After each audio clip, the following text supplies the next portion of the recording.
பழமுதிர் சோலை அகமகிழ் சோலை அகமகிழ் சோலை அறிவு தரும் குமரனவன் அகமகிழ் சோலை அறுசுவை நாவல் ஒன்றை அப்பை பாட்டி ஊதி எடுக்க அருமுக வேலன் வந்து அப்பை முன்னே பார்த்து சிரிக்க சிரித்தே சுட்ட பழம் எது என்று கேட்டானா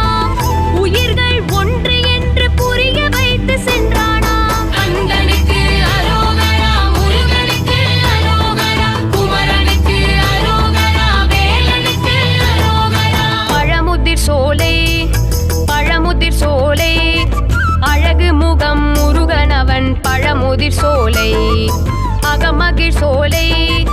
அகமகிழ் சோலை அறிவு தரும் குமரனவன்